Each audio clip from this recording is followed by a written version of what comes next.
And that'll be the captain, John Bradle. Pass to Sapione. Sapione, a long three. Nails it! Will Sapione. What a start for the Blue Wave. Spellman in motion to start. Roll up, heavy drop, deep shot. Herget, deflected and intercepted. Cash Lewis on the pick. Lewis on the return, past the 40. Lewis breaks a tackle, past the 50. Lewis down the left sideline. Cash Lewis is going to take this one all the way. And another would tie the Nationals for the second most shutout losses this season with 13. One behind the White Sox. This one is down the left field line and fair. Keith to second base, and he will trot to the second bag with a one-out double. What a game for Cole Keith. 99.6 off the bat. Goes the other way with that one. Take another look. The sinker, it's moving outside, so he takes it outside. Slaps it into the opposite field. Great piece of hitting, lands just fair. And now an extra base hit puts a man in scoring position. One out for Torkelson. This Windsor sideline, telling everyone to get hype. And here we go. 41-35. Darien needs to score or this game is over. Rolap rolls to his right, fires, incomplete, incomplete. And the comeback is squashed. The Windsor Warriors, despite losing John Manning, defend their home turf and take down the Darien Blue Wave. That's Jenkins on the breakup, Owen. An inbound play here for Darien. Might be the elevator concept we've seen. They get it to Connors. Connors, a beautiful move and a beautiful shot. Jackson Connors, the freshman, has not played too much. He has half of Darien's points in this game so far. Number 3, Teddy Smosky. Nice move inside, whips it cross court. Connors again. Connors again! Jackson Connors, his third three-pointer of the game. It's really picking up. It is. Here's Shanahan inside, jarred free and scooped up. There's Hopkins now. Has Mariska in open space. Oh, here it is. Mariska, The speed. turning on the burners, giving it away. Out front. Oh, what a Look play! at this! Oh, my goodness! Hot potato to a goal. Passing back and forth. And it's finished off by Ben Bilodeau. And Rick Beardsley's right there on the sideline. Ricky B. Mariska, Thurlow, McBride, Bilodeau, goal. Darien up 10-3. There's Connors. Float to Atkinson. Connors shoots 42% from 3. He makes it again. No surprise there, given Ryan Connors' numbers. Stellar shooter from outside the arc. Stanford grabs the lead. Blythe is a great shooter too, and he proves it right there. Back and forth basketball so far. 102 miles an hour off the bat, brings in Sweeney to tie the game, then steals a base and gets in scoring position in order to win the game. Yeah, that's huge for so many reasons. Runner on second, you can relay the signs if they're using signs and not a pitch comm. And, you know, Meadows doesn't have to give himself up and bunt anymore to get him to second. He's already there so he can swing away. And maybe get himself a third hit to send this one home. 1-2 to Meadows, hit the left, base hit. Here comes McKinstry, throw by Dominguez. It is not in time. And the Tigers with a William Fort walk-off at the MLB Little League Classic. Just another great example, that opposite field hitting that we saw from Cole Keith's double in the 9th. And then Meadows does it again, his third hit of the ball game. He did, in fact, send us home right through the 6-hole. Dominguez really took his time. He kind of held that ball a little longer than he should have. He easily could have gotten it home. Maybe he had trouble getting it out of the glove. He double clutched before he finally fired it home to Wells. I think if he doesn't double clutch, that plays a whole lot closer, and we could still be calling this game right now. It's under 10 minutes left in the second quarter. Bortel's in motion. Rolap looks his way, but then floats one across. Herget with it. White shirts in front. Now no one in front. Thomas Herget in for a Darien touchdown. McBride looked like he wanted to shoot, but he fell down. Thurlow comes away with this one, spinning away. Chase Lane is out there also. Thurlow goes back to the big man McNamara. McBride to Bilodeau. Scallon looked like he wanted to try it. Out for Lane, out front. Thurlow spinning around. Jump shot it in! Ryan Thurlow, his first of the game, coming off of that 4-goal performance. 6-4 Darien now. Rolap pulls this one back.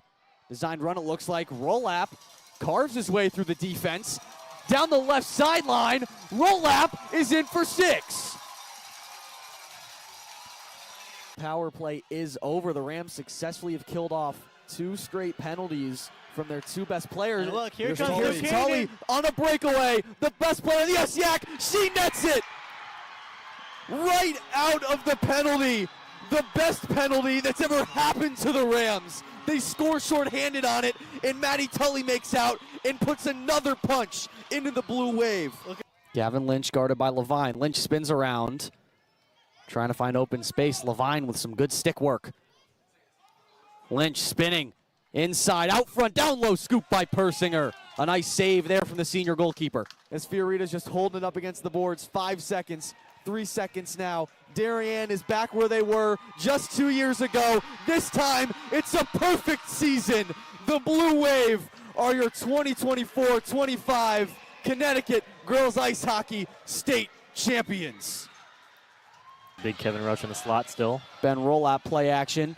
Looking deep. Has a man open. It's caught. Touchdown. Oh my goodness. Tommy Karczewski, who made the switch to wide receiver from quarterback just this season, his first catch of the year is a 30-yard touchdown. Sapione sporting the long sleeves tonight, hands it off to Blythe against his fellow number 11, Torello. Connors inside, off the glass and in. Jackson Connors, what a stud for this Darien team in the most recent games. Got pulled up from JV midway through. He's made his presence known. Yeah, Connors, the freshman reclass there with that 3 and that layup. Those are good points there for Darien. Mahoney again. Splashtown, this time from the corner. Sapione. This one deflected. He grabs it back. Great pass to Simon. Simon along the baseline, into the corner. Connors pump fake, steps back, regathers. Connors hits. What a heat check. Jackson Connors. Ludlow calls a timeout. The freshman coming up huge. This game is tied 10-10. There's a shot. Pad saved by Maloney. Aiden Elders looking at that one. Elders 2 goals on the year already. Out front. Oh, man. Levy with a chance. He shoots. He scores. Alex Levy looked like he botched the initial opportunity, but he makes up for it. Sneaks it by Liam Maloney. Darien goes up 1-0 with 2:12 left to play. Rolap. Got him on the fade. Going to Roche. Got him. He's got Got it. him. Kevin Roche, a head tap touchdown over his fellow wide receiver. Darien answers back 7-6. A touchdown for Kevin Roche. Looks like Quick has numbers, but they can't get around here. Along the boards now and taken away. Pinto and Hayden. Hayden passes away, and it's a goal. Shane Pinto that time. The Ottawa Senator, who had 21 goals this past season, gives Prentice a 2-0 lead. We'll see what Andy Grant and company cook up on 2nd and goal from the 21. It will be a screen pass, but it's to Spellman. Spellman in the middle. Spellman has room. Tyler Spellman's into the end zone. 6 points for Darien. What a run from the senior receiver. For a new set of downs. Lorenzo LaRocca. Bynum, short pass, spins out of a tackle. Bynum stumbles, stays on his feet. A lot of room down the sideline. Mel Bynum stays in bounds. Reaches over the plane. Touchdown! What a play from the captain. We saw last week really adjust very well. Capasso deep again. shot. Barr. He's got it. Touchdown. Touchdown. Notre Dame West Haven answers back. The captain. Erdlin. Played backwards. This is going to be tough. Clark gets it over. Leone. Down for Black. And Darien wins the FCAC championship game. They upset the Cardinals. We spent past couple days with him and Dom Smith. Whoa! Look what I found, says Zach Wheeler. Flips it to Harper for the first out. Vargas retired. The clock is still running. That's the biggest thing right now. Bambina being tested again by Smith, and this time Smith gets her second. And the lead is only one. Third time's the charm for Avery Smith. Bilodeau goes up top. Scallon looks like he wants to try it. He does, and he scores! Scallon! How about a hat trick for the junior Wes Scallon with less than a minute to go before halftime? Just sneaking through the legs. That's twice now of the goalie, Matt Barry. Back behind in front, Monaco. Going back to Prisco. Colucci. Prisco up top. Smith trying to dodge. It's good defense. Back behind, under 20 to go. Here's Ashley Clark. Smith again, out in front, up in the air. Batted, and in! Oh, batted in. It was never even in the stick. It was Flicked in. batted up and past Bambina. This game is tied. Marianne, can they score here and cut this 1-4? Well, it's Thurlow looking to do just that. Goes back to McBride. McBride, a nice swim move. Now a spin. And he'll reset. He has time. The flag is down. If Chaminade touches, this play is blown dead. McBride at the top. Inside for Scallon. Scallon, number 2. Back-to-back goals for Wes Scallon. Darien coming a little bit closer. Curry and Alcomine both there. Kellogg here out in front. Our backhand. Backhands it in. The Ram killer, Sarah Kellogg. Her second of this game. Her second of this period. Darien leads 3-0 in the state chip. Like I mentioned before, those orange posts have been Persinger's best friend in this game. Lynch spinning, finding Gillis. Gillis top shelf saved by George Persinger.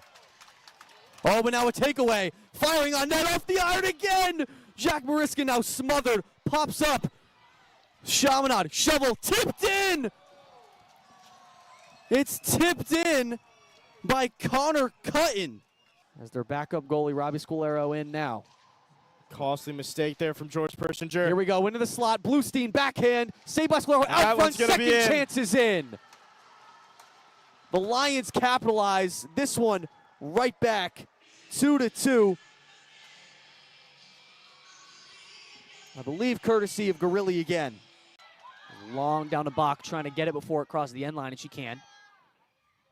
Now down across, Kinesic diving stop, keeps kicking. Wilkes now a shot, backhand, she scores! Massive game winner for Blake Wilkes. Blake Wilkes with the game winner. She did it in the FCAC championship last year, and she'll do it again. The Wave will continue to be unbeaten, and they will continue on rolling. A desperation shot. Kinesic was on the ground. She was able to lift it right over, and that's why she's the captain. She comes through at the biggest moments. We'll take another look. Slow it down. 3-2, your final. Bartolotta over. Another good serve. Here's Armstrong. Blocked. Caitlin Erdlin got up there again. All over the net. 123 pitches. The 3-2 pitch. Swung on, popped up, shallow center field. He has space, makes the catch, and Michael Lorenzen has thrown the 14th no-hitter in Philadelphia Phillies history. And that was just 11 days ago where Michael Lorenzen threw his no-hitter against this Washington Nationals team, and we're joined by him now. Michael Lorenzen, how are you doing tonight? I'm good, man. Enjoying the night. This has been a fun day so far. It's been a whole event, you know, watching the game earlier today and then being able to play our own game. It's been fun. You get any mudsliding in earlier? No, I should have, though. I wanted to. The hill's a lot bigger than I thought it would be in person. So I've seen that hill, obviously, since I was a kid, and it's a lot bigger in person. Hey, well, don't worry. Owen chickened out, too. He tried, wasn't willing to get himself dirty in the Really? Listen, neither were you. When I tried to convince you, as there's a base hit up the middle for Dom Smith, his second hit of the ball game, you tried to go down standing up in your shoes on just the normal grass part, and you were unsuccessful. You were just going and stopping and going and stopping. I tried to, like, kind of ski down. I wanted to hit what? The surfer motion, you know what I mean? Yeah, I get it. I get it. It's nice. But all these kids here, Michael, they play multiple positions. You know, they hit and they pitch as well. And when you were with Cincinnati in the National League before the universal designated hitter, you had some chances to hit too. And you actually came into some games as a pinch hitter where you had a grand slam and a walk-off double. And how were those moments? What were the reactions from you when your skipper tells you, hey, we're going to pinch hit you? And what were the reactions after you have those moments? Yeah, that's a good question. It was awesome, man. You know, in 2018, 2019, I was showing up to the field, and I would be down pitching, so I would throw probably 2 days in a row and throw a lot of pitches, so I knew I would be down, but I would still have an opportunity to get into the game because I still would swing the bat, and I would... here's that video of that homer. I would practice hitting all the time, and so, man, I always tell guys, keep practicing. I love baseball, so hitting is a part of baseball. Even though pitchers don't do it anymore, hitting is a part of it, and I like practicing baseball. I just like playing the game, so I still pick up the bat and swing it because I enjoy it. I love baseball. Seems like a common theme tonight. Yeah. Now, going down low, Vans. Yeah. Your signature thing, Vans. Yeah. The kind of casual, semi-dress shoe, you turned them into cleats. Can you talk about that a little bit? Man, yeah. So I grew up in Southern California, and I grew up skateboarding, and so I want, when I play baseball, even though I'm in the major leagues, even though I'm older, I still play a kid's game. I still play the game that I've played ever since I was a kid. So I like, you know, kind of wearing things to where it reminds me of my childhood. So just be a kid out there and play. So wearing Vans does that for me. Because like I said, I wore Vans skateboarding. I would wear Vans to my baseball games, and then I would take them off and put my cleats on. But now I put Vans on for my cleats. You ever play a game in Vans? When I was normal younger, Vans? When I was young, no, not normal. I've thrown bullpens though in normal Vans. Is there a specific skateboarding memory that you have, or you like to think about that just brings you joy? Man, I would say it was when Turner gets it. Turner's play. Uh-oh, is that it for me? That's going to be Is that it? Thank you guys, so much thank for you for having me. Those are great questions. Awesome. Good stuff, thank guys. You so much. Good stuff, yeah.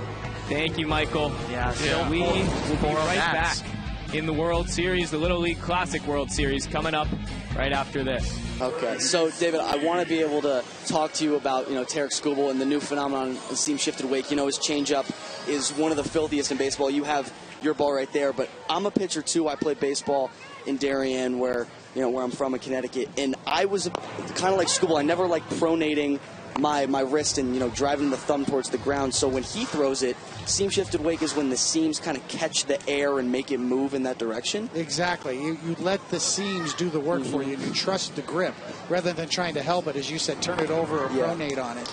And the concept of seam shifted wake can be taught by just putting a little dot on the ball like this. Yeah. Take a magic marker, a Sharpie, and draw the dot. And when you get your circle change, you want to see the dot on top of the ball. And that way you get the two-seam oriented spin breaking against the wind, and that's what helps create the movement, the extra movement that you get.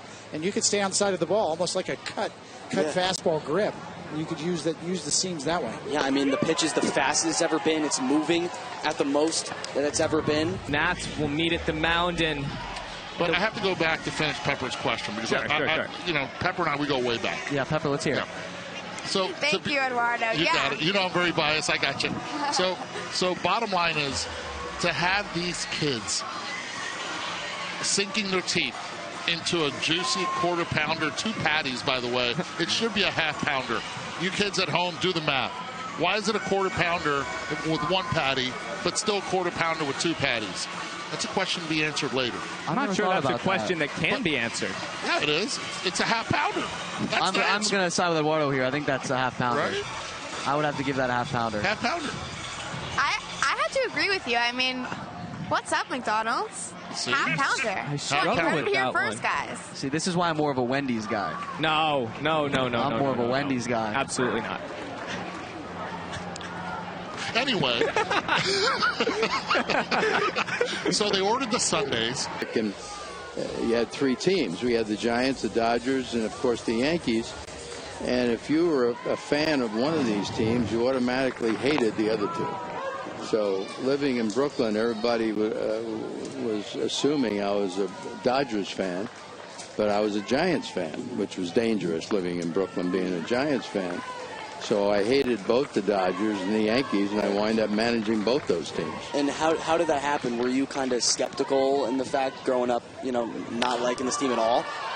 There's another one out to Vierling. He'll let that one drop.